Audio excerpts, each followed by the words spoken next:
Hi, everyone. Hello. Hey. So today we have with us Tiffany and Mark. And again, thank you so much, guys.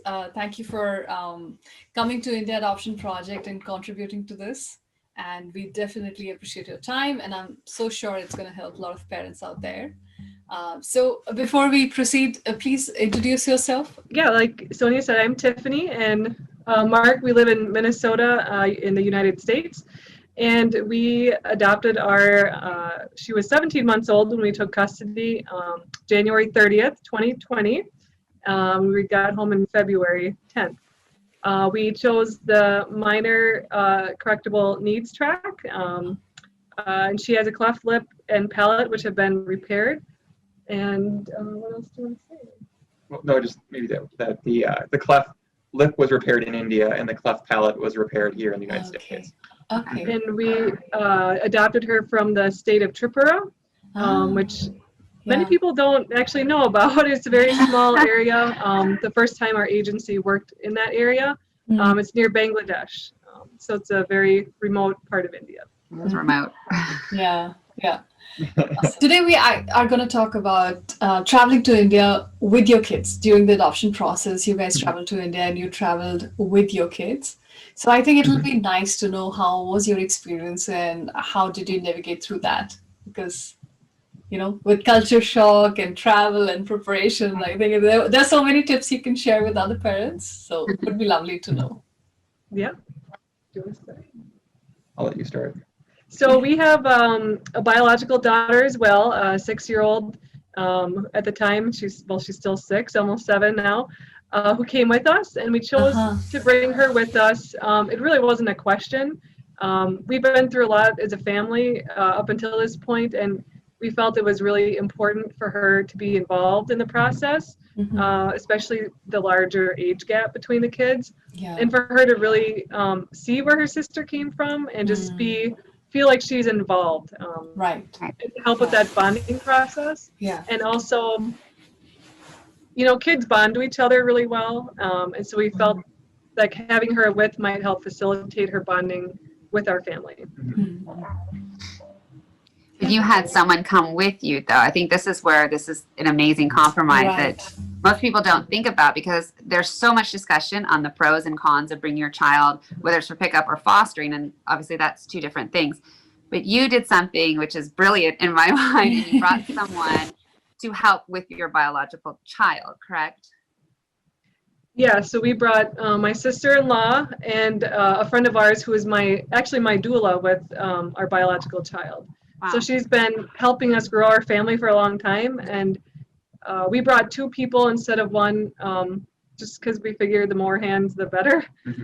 And it really worked out beautifully, and it just really helped with our older daughter's name is Veda. They had special toys and activities planned with her. When we had our appointments and meetings where it had to be just us with our Jaya is our adopted child, Jayashri. They could stay with her and just be a moral support for us as well, but just kind of take some of the pressure off. And they had some ideas of their own for traveling with kids, and our doula is very well traveled she has 3 children herself. So just all the experience of several parents together as well is helpful. I would mention that when we went to the doctor's office, that I couldn't imagine having another child with us, because we were so confused going there, that I couldn't imagine having Veda with us at that time, having needs that had to be met at the same time as Jaya, our adopted child. Well, also us trying to figure everything out. So that's why that was really helpful, was having somebody else that could watch Veda during that time. Right. And as Tiffany was talking, one of the things I forgot that was really helpful is before we left, I think it was 2 months before we left, we met with other families that had taken their children with them, and they gave us really great ideas, and that was another thing that was really helpful. So if you have the ability to talk to other families that have taken their children with them to get ideas, that was really, really helpful for us too. I think it will be a great forum to mention few of the tips other parents share with you, or what you learned from your experience. So Yeah, I think one of them was to bring somebody with. Okay. And just so we asked who they brought with and why they chose that person, because it has to be you don't want to bring somebody with that's grandma who's going to want to like just love on your adopted child. They need to understand that they do not feed your adopted child. They do not diaper or care for your adopted child in any way. That's special bonding time, and they're hands off. Okay. So somebody who won't take offense to that and really truly understand that aspect and how this is a special situation. So they were totally on board. They understood. We had them read a book. What was that book called again? It was for families. I can send it to you. Yeah, definitely do. We will put the description in the video later. Definitely. Yeah. And we gave it to all of our family and to read so they kind of understand some of those things. Another thing that, speaking of snacks, good point. What was really helpful too was bringing a lot of snacks with for both children in a variety. We have no idea how our adopted child eats, especially with a cleft palate. We have no idea, and we got very brief instruction at the adoption, like super. At the orphanage, we were in and out so fast because there was some political unrest happening in the area. So they wanted us in and out. Like we were there for 2 hours, and we were on the plane the next day. Yeah. So it was very quick. So we brought a lot of like baby food packets, puffs, and powdered milk, powdered rice cereal. Bring the puffs with you. Because in India, they were very hard to find. When we did find them, they were very, very expensive. That was like $9. Yeah, I tell people that a lot. Like, you can find them in the big cities, but they're expensive. Yeah. And same with diapers. You know, we brought all of our own diapers. Yeah. But just be prepared for the plane ride. Bring new and exciting snacks for your child that's coming with. Just to keep it interesting, and if you're out and about. To be sure you have lots of variety of snacks. Hello. We had talked about off screen about like melatonin. What are your thoughts on melatonin and why people use it? So just to preface, I'm also a pharmacist, so I'd like to know about these things involving drugs. I don't like to use a lot of things on children, but because this is something that's biologically in us already, it really helps with the jet lag. Not only going there, but coming back back home, it really helps to ease your body a little bit better. But I mean, you may want to check with your child's physician first too. I can't, just say take this, or check with a pharmacist. But also in the plane ride, because it's such a crazy time, and they're all over us with their with the time zones and what's going on. So using some melatonin on the plane ride really helped make it a lot less stressful for everybody. We could all get a little sleep. It's a long ride.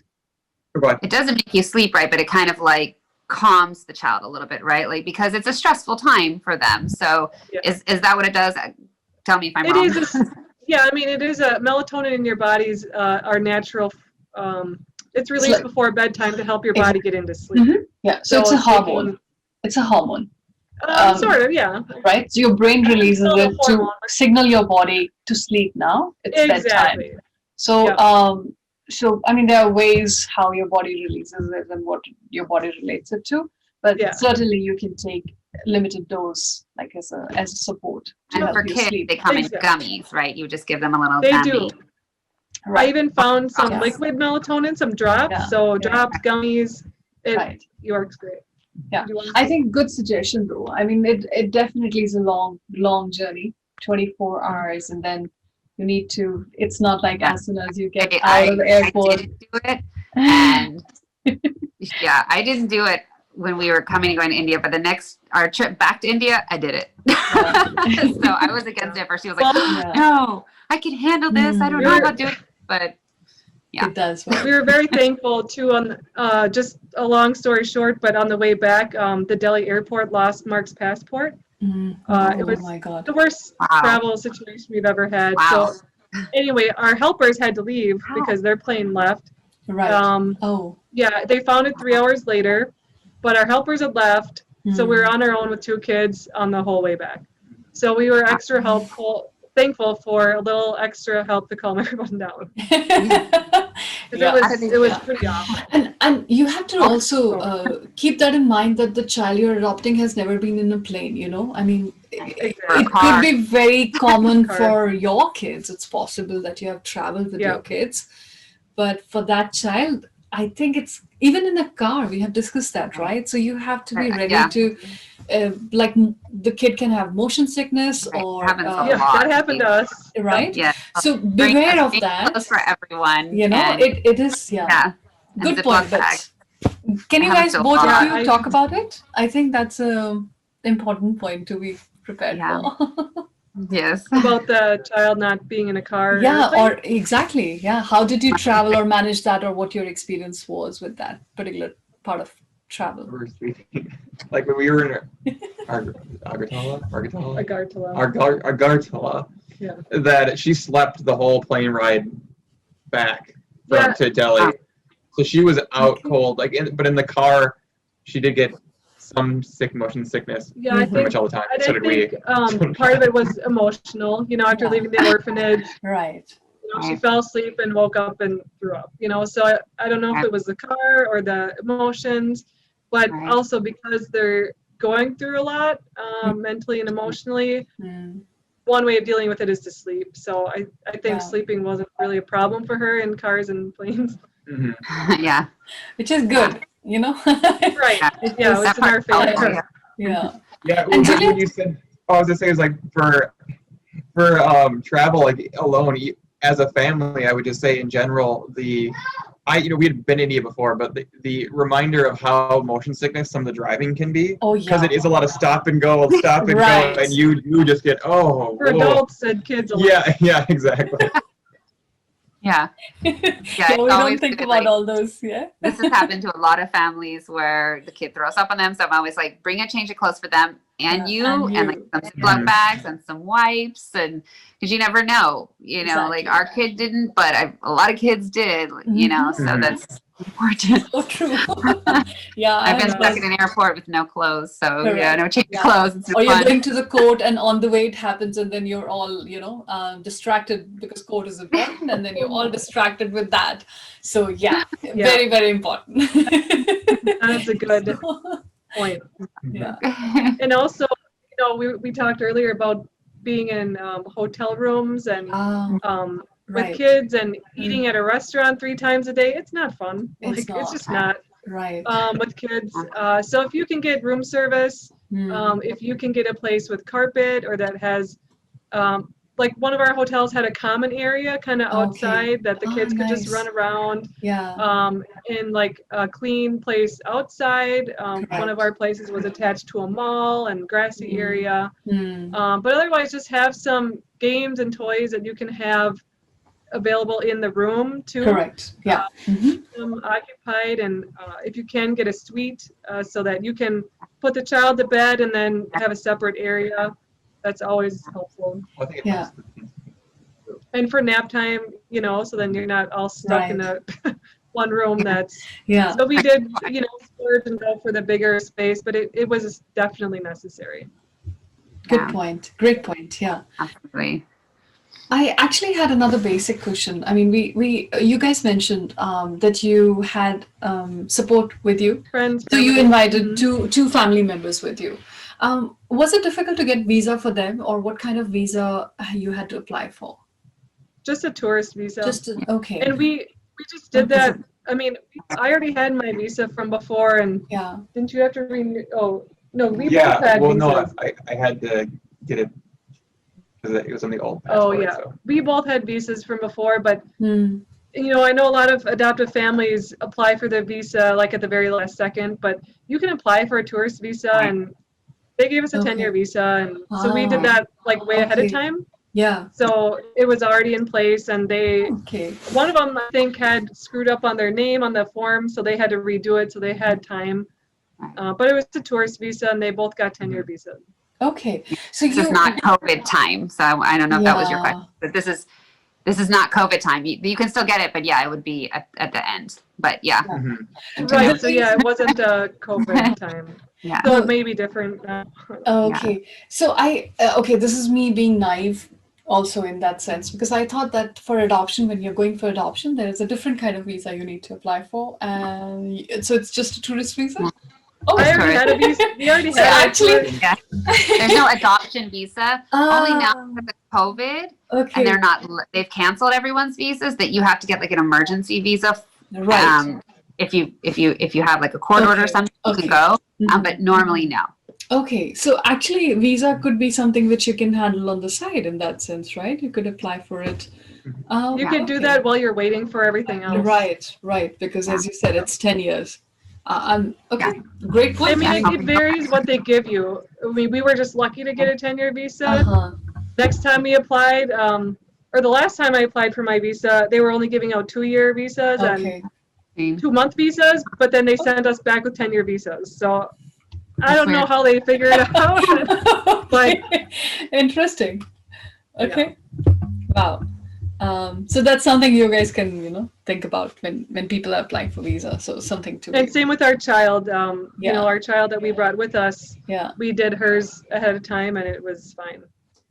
Yeah. Okay. Yeah, I would echo the doing it as soon as possible Yeah. because when the orphanage called us, we were only given, was it 2 weeks we said? Was it a week? Yeah. We had a 5-day travel notice. Oh. Yeah. So So yeah, it was that's just Yeah, so adding doing to the stress of everything. Yeah. exactly like Before our you visas leave. were done. Like we didn't have to think about it. I would Yeah. not.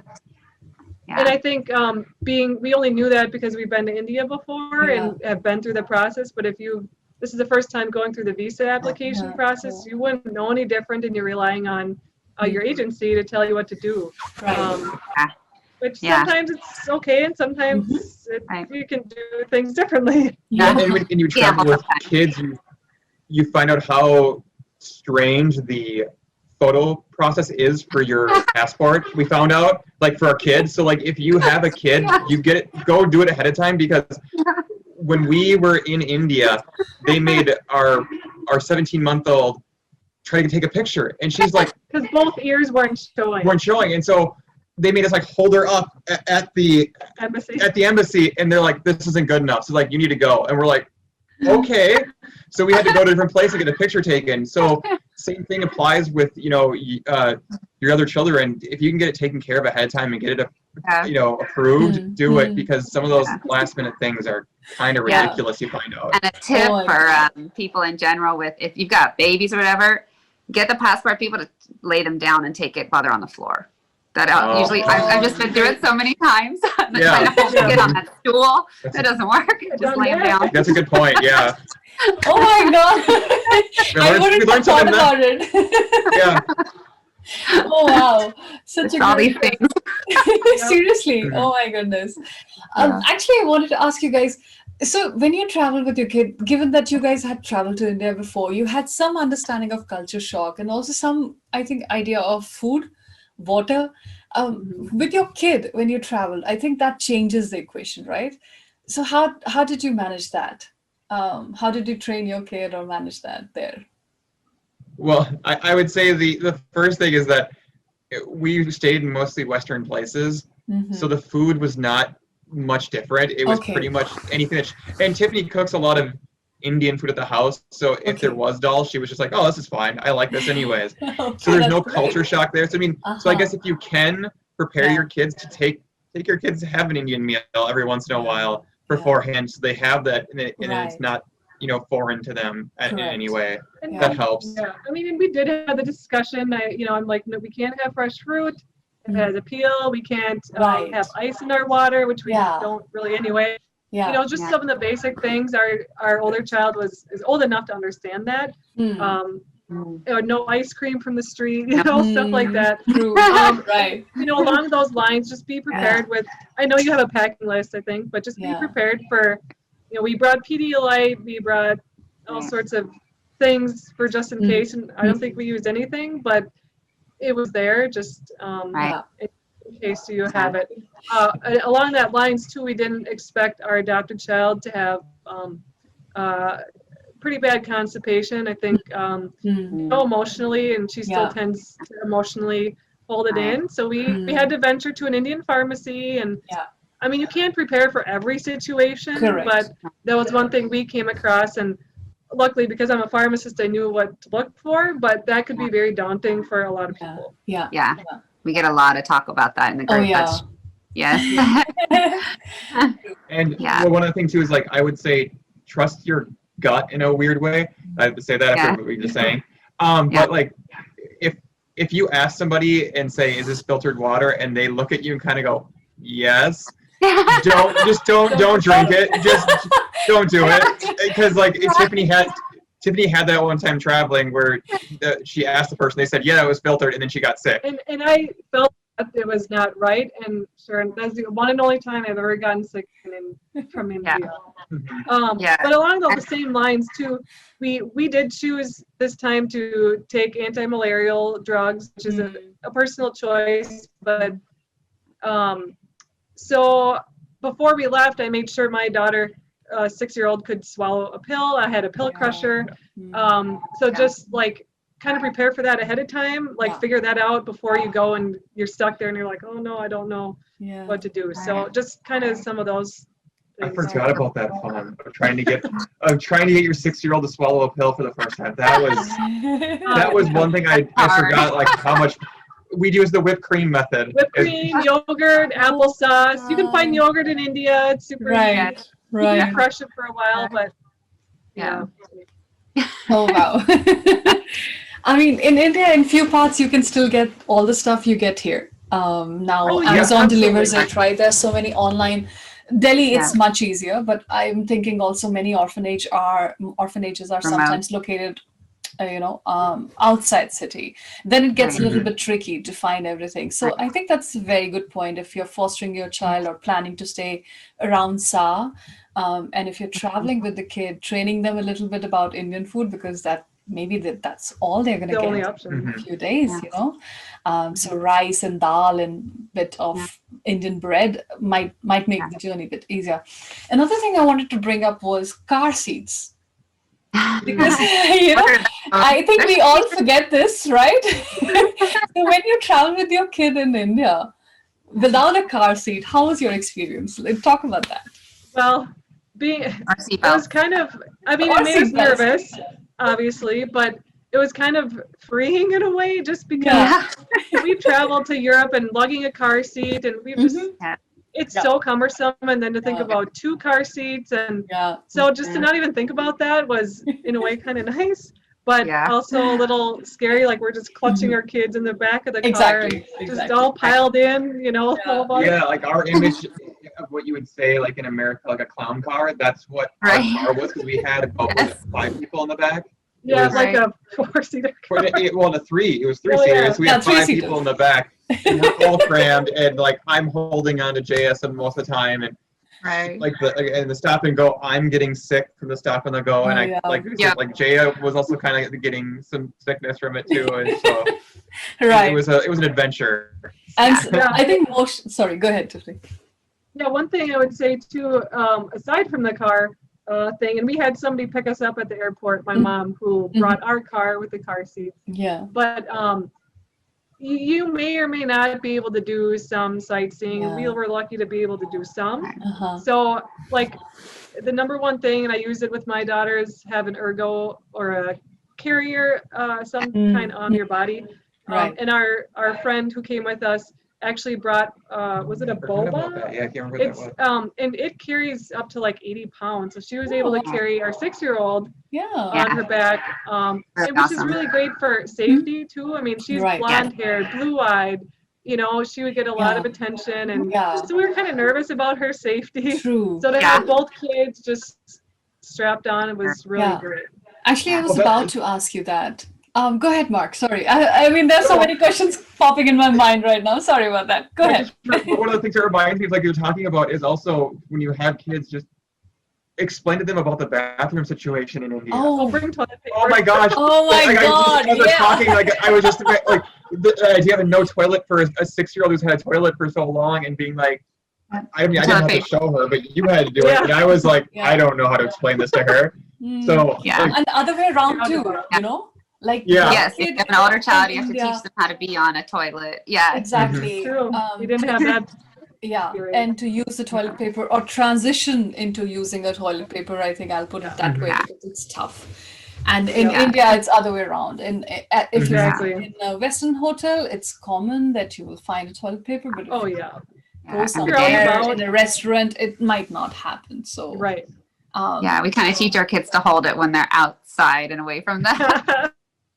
So something to be mindful of. I think in our India video, we're going to talk about all these points and bucket bath and all that stuff. So I think with the child, that just adds to this complexity because now your child has to learn something new which they've never seen, which is a great way, you know. It's nice that they can learn at such a young age, but I think it's challenging at the same time. So.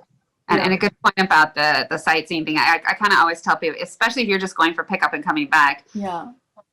Don't plan on sightseeing. This is not a vacation. Don't expect it. If you can, great. If it ends up being that way, that your child's going to be okay with it and everything. But the hope is that later, once you're all settled and bonded, you can come back and you can all actually really enjoy the country with the child. Right. And not when you're freaking out being in country and all the situations. So don't count on being able to sightsee in it. Right. Be lucky if you do get to, but Exactly. We were pleasant. Even our helpers, we told them, I'm sorry, don't expect to, do sightseeing. So just to prepare them as well, so they're not disappointed. I just have one other funny story that I just brought up as I was talking. I would say for families that are going, you do end up going out to places, don't take offense to anything. We had I was with Jaya and Veda, so we had our white child standing with me, and then I'm holding Jaya. And Sally, I'd gone to the bathroom, and an Indian guy comes up to me and goes, "What happened here? What's that? Like what happened?" And you're brown. And she goes, "Yeah, she's brown, and you're white. What happened?" And our sister-in-law said adoption, and the guy just looks and goes, "Oh." Like I said, just don't take any offense. And I didn't. It was just one of those things. They're curious. They have questions, and it's like, so don't. You said, so if you have their child and you're walking with your biological child and your adopted child, just take it for what it is. They're not trying to be offensive. They're curious. They have questions, and that was one thing I forgot. And that's good to know because you'll get those questions. You will. The other thing too, because my kids, it drives them nuts, and they've grown up going to India like every year. People, there's no personal space, and especially the kids. And one thing that they will always grab your child. One thing is they'll pinch their cheek and go, "Oh, you're so cute," and hard, very hard, and not ask for permission before. So that is something to or they'll want to take pictures with your little blonde-eyed, blue-eyed girl, and so you have to already be prepared what your response is going to be. Not take offense, but also prepare them or go, I don't really want you to do that, or no, that's okay, or whatever your response is going to be, but be prepared to have it because, it's, and obviously the whole stranger danger thing and staying with me because, we're out and about, but you need to stay with me. Those kind of things. But so true. No space. Exactly. Yeah, I think this is. Our 6-year-old got tired of that real quickly. True. At some point, she's just like, "I'm tired of people looking at me, Mom." And at the orphanage, the women were all over her. Like, probably the first time they'd seen a white person. Yeah. To be honest, and then a blonde-haired blue-eyed. So they were all over her at the orphanage, and she got kind of tired of it after a while and just out and about. I agree. I mean, Indians are fascinated by lighter skin, and I think even when I've gone by myself, they'll touch my hair and take pictures. True. So I mean, they as soon as they see a light skin, it's like they are curious and they want to ask you something. So you guys kind of experience it too. Take pictures Big with cities, you. Small towns. It doesn't really matter where you are. So you have to kind of get used to the stares, or sometimes people just walking to you and asking random, like, "Can I take a picture with you?" Or all the time, randomly kind of asking you questions about why you're here or what brought you to India, Yep. or anything about you, from your salary to anything. Like you can expect Yeah. unexpected.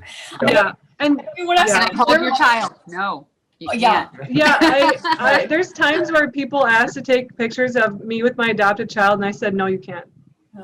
I mean, it's such a sensitive, No. private time. Like, Right.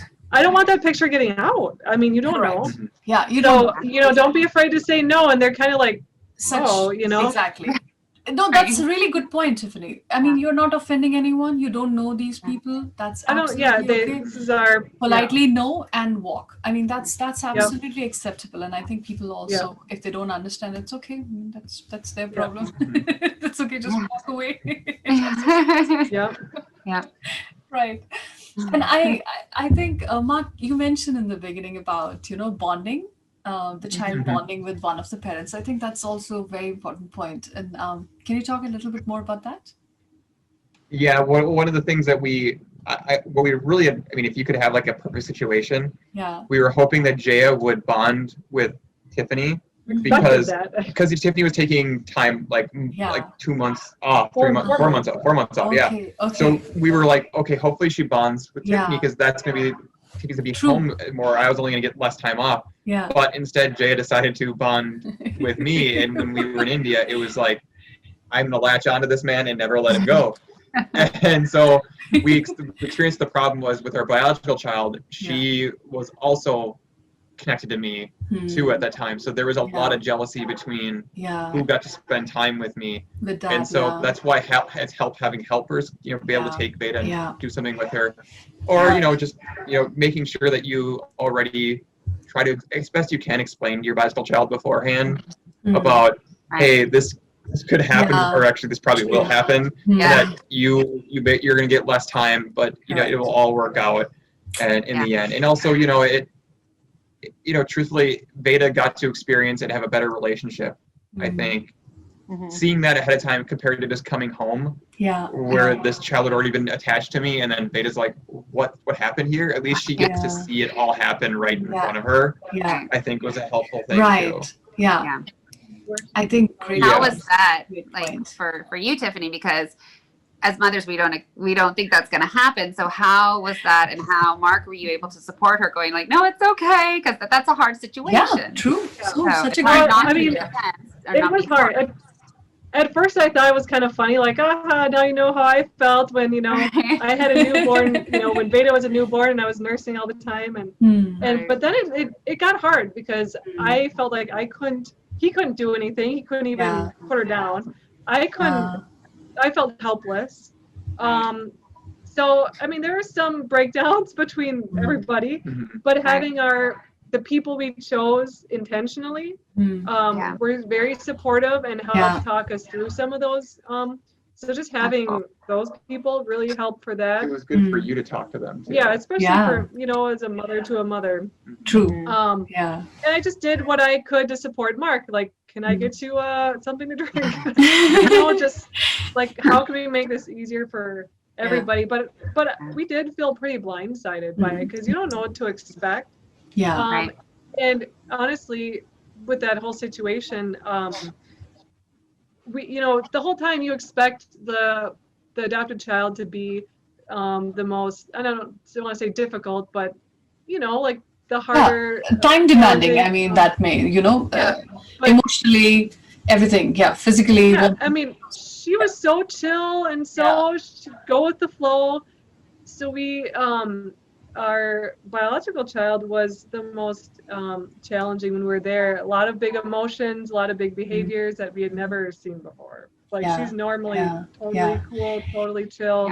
Right. So so that was hard with the attachment to Mark. And just the whole situation, and she was able to verbalize some of it. I feel left out. I miss my family of 3. Every situation will be different, but I'd say the underlying key things that helped was having those people with us. And I would say one thing I'll mention, kind of going on top of what Tiffany is saying, is like, you as a parent will feel guilty too, and that's okay.